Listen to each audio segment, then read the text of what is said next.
जय हिंद दोस्तों, स्वागत है आपका हमारे YouTube चैनल पर। दोस्तों, इनकम टैक्स का जब भी नाम आता है तो हमें टेंशन हो जाती है कि हमें भी टैक्स देना पड़ेगा। आपके खून पसीने की मेहनत की कमाई होती है दोस्तों, उसके अंदर स्पेशली जो सैलरीड पर्सन होते हैं दोस्तों, 2 से 3 महीने, कई बार तो 4 महीने तक की सैलरी आपकी TDS में कट जाती है।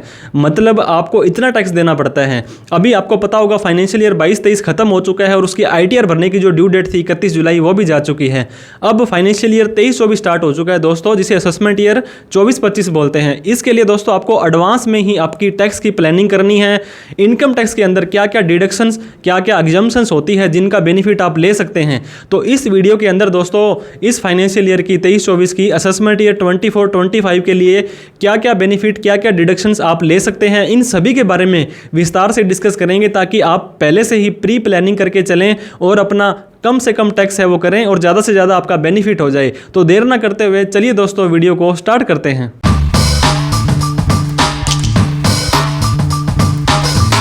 तो इस वीडियो के अंदर दोस्तों हम सारी की सारी डिडक्शंस और एग्जम्पशंस जो कि आपको फाइनेंशियल ईयर 23-24, असेसमेंट ईयर 24-25 जो कि आपका करंट ईयर चल रहा है दोस्तों, उसके अंदर कैसे आप अपना मैक्सिमम टैक्स सेविंग कर सकते हैं, कौन कौन सी डिडक्शंस हैं, एग्जम्पशंस हैं जिनका कि बेनिफिट आप उठा सकते हैं, क्योंकि अभी साल चल ही रहा है। इसके साथ में दोस्तों वीडियो के एंड के अंदर आपको एक गोल्डन टिप भी देंगे, जिससे कि आप अपने टैक्स सेविंग के अंदर हेल्प कर सकते हैं।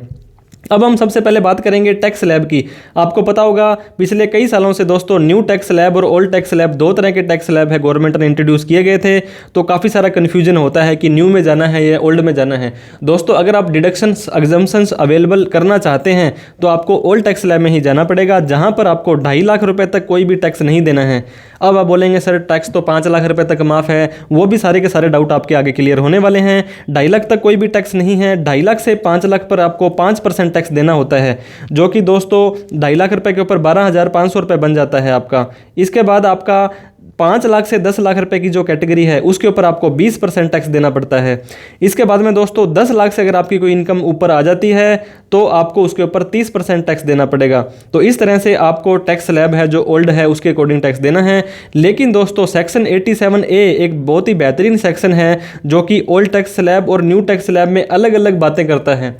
अगर आप ओल्ड टैक्स स्लैब में जाना चाहते हैं और आपकी नेट टैक्सेबल इनकम, मतलब सारी की सारी छूट लेने के बाद में दोस्तों जिसके ऊपर आपको टैक्स देना है, वो 5 लाख रुपए या उससे कम आ जाती है, हम बात कर रहे हैं नॉर्मल इनकम की दोस्तों, तो आपको सेक्शन 87A 12,500 के टैक्स की रिबेट देता है। जैसे अभी हमने आपको बताया था 2.5 लाख से 5 लाख रुपए पर जो टैक्स है उसके ऊपर आपको 5% टैक्स देना है, जो कि 12,500 बनता है। अगर आपकी इनकम 5 लाख रुपए तक है तो आपको 12,500 के टैक्स की छूट मिल जाएगी, मतलब आपका टैक्स जीरो हो जाएगा। लेकिन ध्यान रहे दोस्तों, आपको ITR फाइलिंग करनी मैंडेटरी है, क्योंकि इनकम 2.5 लाख से ज़्यादा चली गई है। अब हम बात करते हैं आपकी अगर कोई स्पेशल इनकम आ जाती है दोस्तों, long term capital gain, short term capital gain वगैरह, तब आपको टैक्स देना पड़ सकता है, चाहे आपकी इनकम 5 लाख से कम भी हो। इसका एग्जाम्पल मैं आपको दे देता हूं। मैं अगर 3 लाख रुपये आपकी नॉर्मल इनकम है और 2 लाख रुपये आपकी दोस्तों शॉर्ट टर्म कैपिटल गेन है, तो आपको पता होगा शॉर्ट टर्म कैपिटल गेन जो 2 लाख रुपए है इसके ऊपर आपको 15% टैक्स देना पड़ता है, जो कि 30,000 रुपये हो जाता है।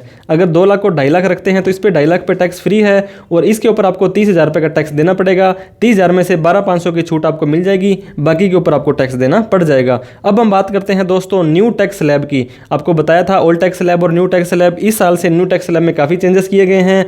3 लाख रुपये यहाँ पे बेसिक एग्जम्पशन लिमिट रखी गई है। लेकिन सर अब फिर से बोलेंगे कि हमें तो बताया गया था कि 7 लाख रुपये टैक्स फ्री है, उसकी भी आपको जो डाउट है सारे क्लियर हो जाएंगे। 3 लाख रुपए तक आपको कोई भी टैक्स नहीं देना है। 3 लाख से 6 लाख पर आपको 5% टैक्स देना है। 6 लाख से 9 लाख पर आपको 10% टैक्स देना है। 9 लाख से 12 लाख पर आपको 15% टैक्स देना है। 12 लाख से 15 लाख पर आपको 20% देना है। 15 लाख से इनकम अगर आपकी ऊपर चली जाती है तो आपको 30% टैक्स देना है। यहाँ पर दोस्तों 25% का स्लैब है, नहीं है, यह वो उड़ा दिया गया है गवर्नमेंट के द्वारा। तो इस तरह से न्यू टैक्स स्लैब में आपको 3 लाख के बाद टैक्स देना पड़ जाएगा। लेकिन दोस्तों यहाँ पर भी 87A की रिबेट आ जाती है। ये न्यू टैक्स स्लैब में मैंने आपको पहले ओल्ड टैक्स स्लैब में बताया था अगर आपकी इनकम 5 लाख तक है तो टैक्स फ्री हो जाएगा।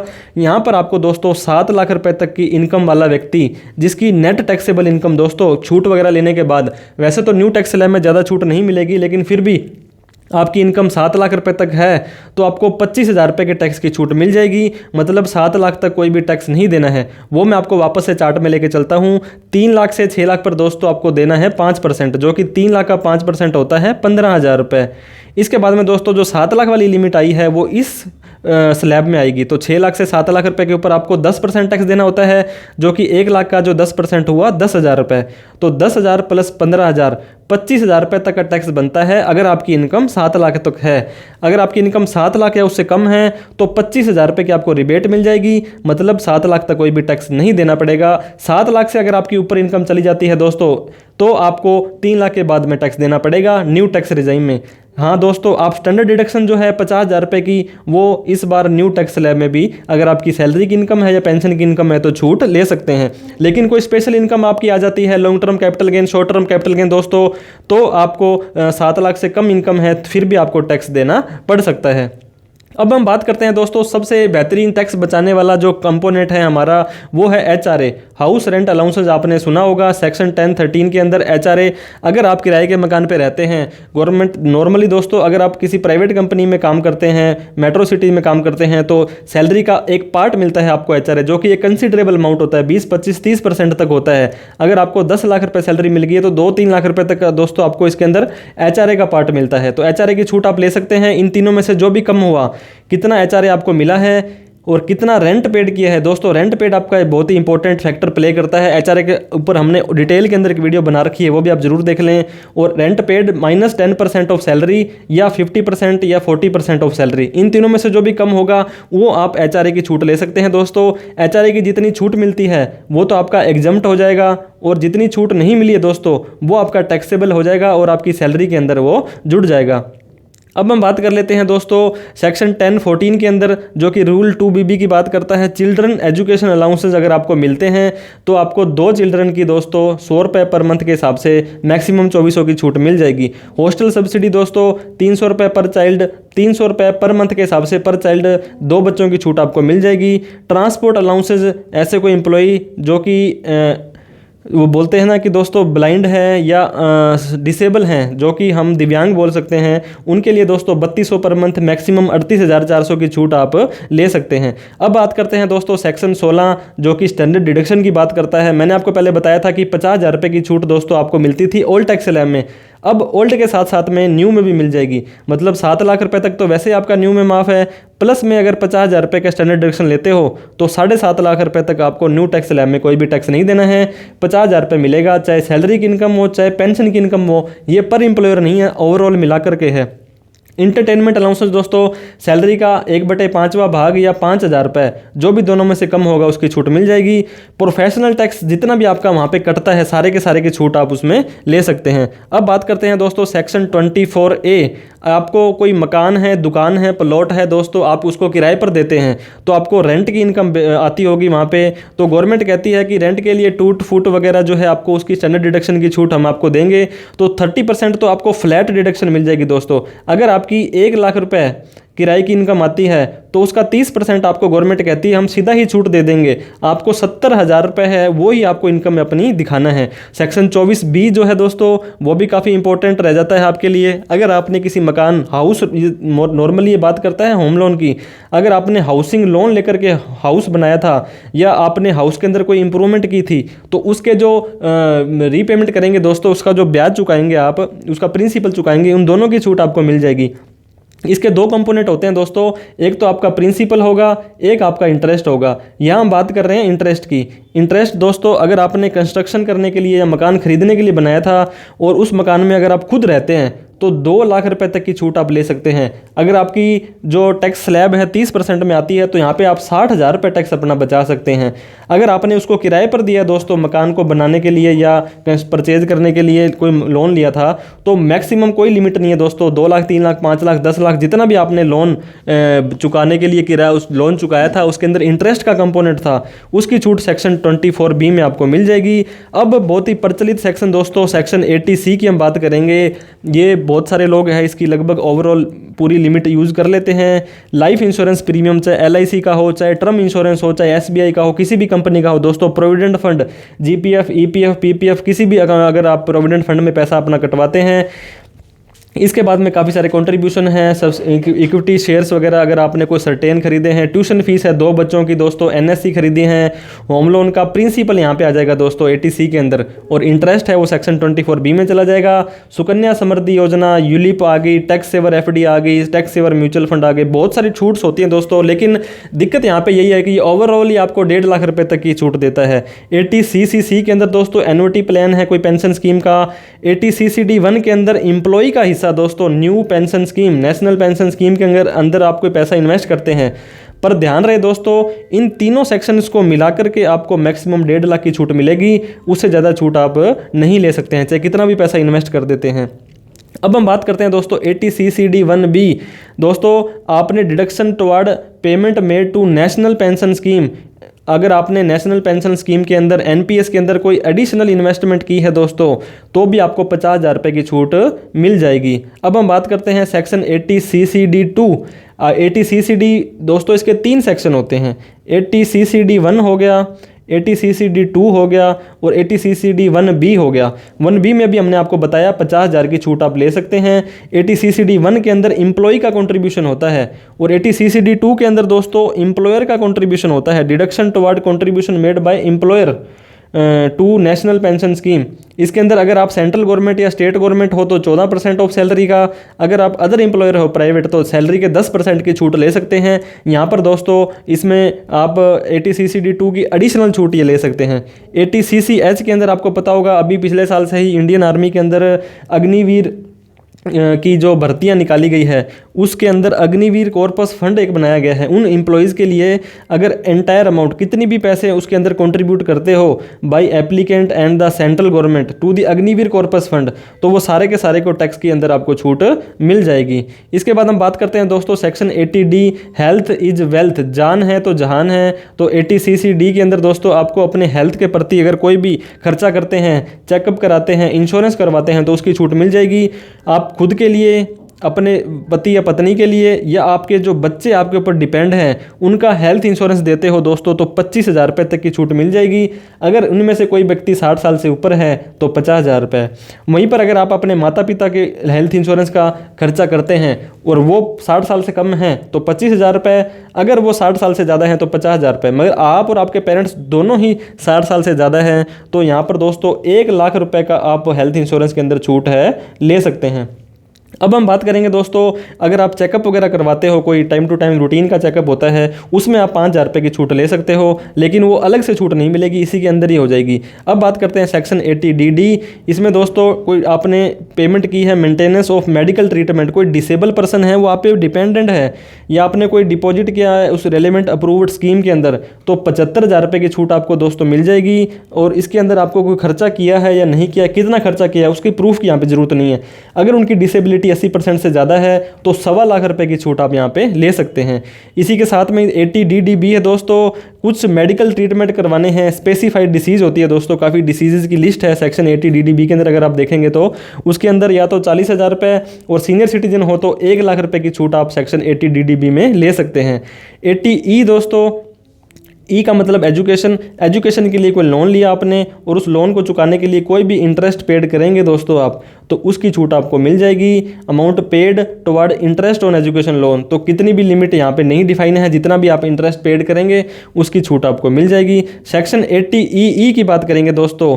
अब मैंने आपको सेक्शन 24B बताया था जिसके अंदर आपको होम लोन के इंटरेस्ट की छूट आपको मिलती है। होम लोन का अगर जो 2 लाख रुपए की छूट आपको बताई थी वो तो मिलेगी। उसके अलावा अगर आपने 2016 और 17 के बीच में कोई अफोर्डेबल हाउसिंग स्कीम के अंदर आपने कोई मकान खरीदा था तो उसकी 50,000 रुपये की अलग से छूट मिल जाएगी। 80EE के साथ में 80EA भी उसे मिलता जुलता है। अगर आपने अप्रैल 19 से मार्च 22 के बीच में कोई मकान खरीदा था और 80EE की छूट आपने नहीं ली है तो 80EA के अंदर 1.5 लाख रुपए की एडिशनल छूट आप ले सकते हैं। मतलब 2 लाख रुपए की सेक्शन 24B के अंदर और 1.5 लाख रुपए की आप 80EA के अंदर आप ले सकते हैं। मतलब 3.5 लाख रुपए तक की छूट दोस्तों आप होम लोन के इंटरेस्ट की ले सकते हैं अगर आप इसकी कंडीशन को फुलफिल करते हैं तो। अब सेक्शन 80EEB की हम बात करेंगे। अगर आपका कोई मकान 1 अप्रैल 2019 से 2023 के बीच में हुआ था तब भी ये 1.5 लाख रुपए की छूट आपको मिल जाएगी। 80EEB के अंदर दोस्तों आपको इलेक्ट्रॉनिक व्हीकल खरीदने के लिए कोई लोन लिया था आपने, सेक्शन 80 भी बात करता है कोई व्हीकल लोन लिया था और ये लोन आपने 19 से 23 के बीच में लिया था, तो उसके लोन को रीपेमेंट के लिए जो भी इंटरेस्ट पेड करेंगे दोस्तों, उसकी छूट आपको सेक्शन 80 में मिल जाएगी, जो कि मैक्सिमम 1.5 लाख रुपए तक है। अब हम बात करेंगे सेक्शन 80 की। दोस्तों डोनेशन, दान भी देना चाहिए हमें, और कई लोग दान डायरेक्ट देते हैं, कई लोग इनडायरेक्टली घुमा के वापस भी ले लेते हैं। तो ये दोस्तों 80 के अंदर बहुत सारी डिडक्शंस होती हैं। आपको गवर्नमेंट वगैरह के किसी भी फंड में आप पैसा लगाते हैं तो वहाँ पे आपको पता होगा कोई भी पैसा आपको वापस नहीं आता है, ये आपका दान है, दे करके भूल जाते हैं।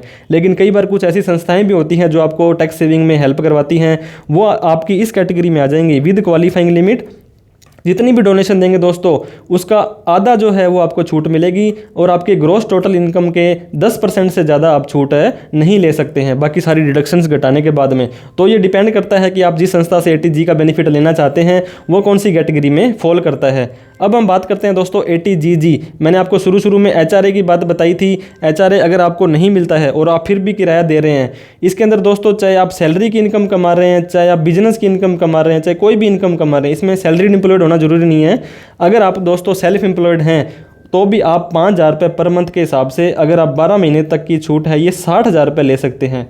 और 60,000 रुपये अगर आप 30% टैक्स स्लैब में आते हैं तो 18,000 रुपये टैक्स आपका बच जाएगा। ये कैसे बचेगा दोस्तों, इसके लिए आपको फॉर्म 10BA भरना पड़ेगा, और 1, 2 और 3 तीनों में से जो भी कंडीशंस विच एवरेज लोअर की होगी उसकी छूट आपको सेक्शन 80GG के अंदर मिल जाएगी। अब हम बात करते हैं दोस्तों, हर व्यक्ति का बैंक के अंदर सेविंग अकाउंट होता है, और सेविंग अकाउंट में आपके जो पैसे पड़े होते हैं उस पर आपको इंटरेस्ट भी मिलता है।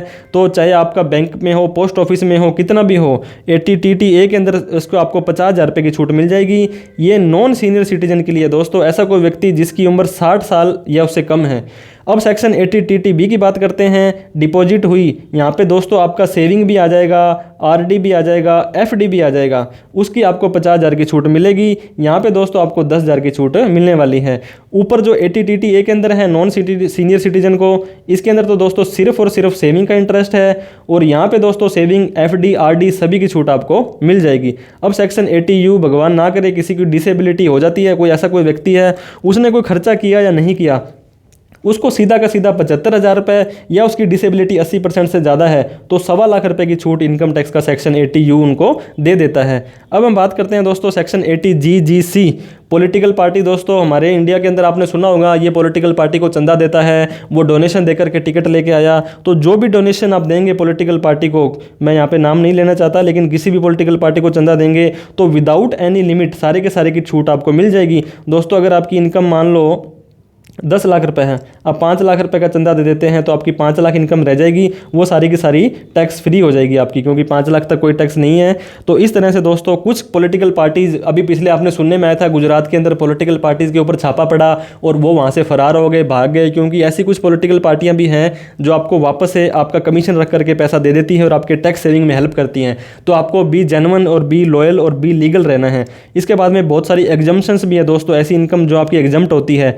ओनली एग्रीकल्चर इनकम आपकी टैक्स फ्री है, चाहे 1 लाख हो, चाहे 10 लाख हो, चाहे 50 लाख हो दोस्तों, इसके ऊपर कोई टैक्स नहीं देना है। लेकिन एग्रीकल्चर के साथ में नॉन एग्रीकल्चर इनकम जुड़ जाती है तो उसका कैलकुलेशन अलग हो जाता है। पहले सारी इनकम को दोस्तों नॉर्मल इनकम मान करके टैक्स लगता है, उसके बाद में आपकी agriculture plus basic exemptions limit होती है, उन दोनों को जोड़ करके आपका जो टैक्स बनेगा इसकी छूट मिलती है। इस तरह से इसका फॉर्मूला होता है। तो normal agriculture income tax free है, सारी की सारी टैक्स फ्री नहीं है।